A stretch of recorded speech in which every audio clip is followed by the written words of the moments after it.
പവിത്രത്തിൽ വിക്രം ജയിലിലേക്ക്. അങ്ങനെ പ്രിയ പ്രേക്ഷകരെ, പ്രിയ കൂട്ടുകാരെ, സ്വയ രക്ഷയ്ക്ക് വേണ്ടി വിക്രം ശ്രീയെ കൊല്ലുന്നൊരു കാഴ്ചയാണ് നമുക്ക് പവിത്രത്തിൽ കാണാനായിട്ട് കഴിയുക, കാണാനായിട്ട് സാധിക്കുക. അപ്പോൾ എപ്പിസോഡിലേക്ക് കടക്കുകയാണെങ്കിൽ നമ്മുടെ വിക്രവും വേദയും ഒളിച്ച് താമസിക്കുന്ന ആ സ്ഥലത്തേക്ക് ശ്രീയും അമ്മായിയച്ഛനും ജോബിയും കൂടി വരുന്നൊരു കാഴ്ച കാണാനായിട്ട് സാധിക്കുന്നുണ്ട്. അവിടെ വെച്ച് വിക്രത്തെ ഇല്ലാതാക്കാനായിട്ട് അനിയൻകുട്ടനെ ഉപയോഗിക്കുന്നുണ്ട് എന്ന് ഒരു വാസ്തവം തന്നെയാണ്. പ്രിയ പ്രേക്ഷകരെ, പ്രിയ കൂട്ടുകാരെ, ഇതേ സമയമാണെങ്കിൽ നമ്മുടെ അനിയൻകുട്ടനെ ബന്ദിയാക്കി വെച്ച് വിക്രത്തെ പിടികൂടാനാണ് ആര് ശ്രമിക്കുന്നത്? നമ്മുടെ ശ്രീകാന്ത് ശ്രമിക്കുന്നതെന്ന് കാണാം. അതിലൊരു പരിധിവരെ അവർ വിജയിക്കുന്നുണ്ട് എന്നും കാണാം. പക്ഷേ വിക്രം എന്തോ ഭാഗ്യം കൊണ്ട് ആ സമയം രക്ഷപ്പെടുന്നുണ്ട്. പക്ഷേ കുറച്ച് കഴിയുമ്പോൾ പിറ്റേ ദിവസം വീണ്ടും പിടിക്കപ്പെടുന്നൊരു കാഴ്ചയാണ് നമുക്ക് കാണാനായിട്ട് സാധിക്കുക. ഇതിനിടയിലാണെങ്കിൽ നമ്മുടെ സേതു വരുന്നുണ്ട് രക്ഷിക്കാനായിട്ട്. എന്നിരുന്നാലും കാര്യമൊന്നുമില്ല കേട്ടോ.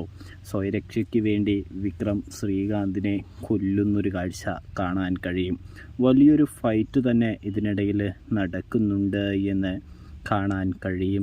കാണാൻ സാധിക്കും. പ്രേക്ഷകരെ, പ്രിയ കൂട്ടുകാരെ, ഫൈറ്റൊക്കെ അവിടെ നടക്കുന്ന സമയമാണെങ്കിൽ ശ്രീകാന്ത് ഇങ്ങനെ വേദയെ വധിക്കാനായിട്ടൊരുങ്ങുമ്പോൾ പാറയിൽ നിന്നും വീഴാനായിട്ട് തുടങ്ങുന്ന വിക്രമാണെങ്കിൽ എങ്ങനെയൊക്കെയോ എഴുന്നേറ്റ് വരുന്നൊരു കാഴ്ച കാണാം. എഴുന്നേറ്റ് വരുന്ന വിക്രമാണെങ്കിൽ തോക്ക് വീങ്ങാനായിട്ട്, തോക്കിന് വേണ്ടി പിടിവലി കൂടുന്നൊരു കാഴ്ച കാണാനായിട്ട് സാധിക്കും. ഒടുവിൽ വിക്രവും ശ്രീകാന്തും തമ്മിലുള്ള പിടിവലിയിൽ തോക്കിൽ നിന്നും ഉണ്ട പുറത്തേക്ക് തെറിക്കുന്നൊരു കാഴ്ച കാണാനായിട്ട് സാധിക്കും.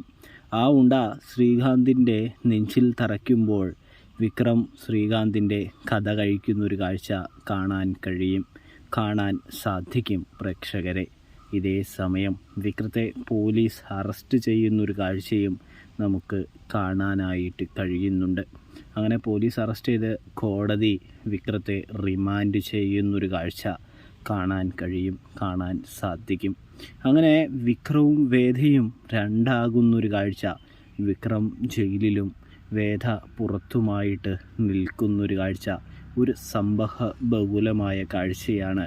ആ കാഴ്ചയ്ക്കാണ് ഇനി പവിത്രത്തിൽ നമ്മൾ സാക്ഷ്യം വഹിക്കാനായിട്ട് പോകുന്നത്. പ്രിയ പ്രേക്ഷകരെ, പ്രിയ കൂട്ടുകാരെ, അപ്പോൾ റിവ്യൂ ഇഷ്ടപ്പെട്ടാൽ ചാനൽ മറക്കാതെ സബ്സ്ക്രൈബ് ചെയ്യുക, സപ്പോർട്ട് ചെയ്യുക.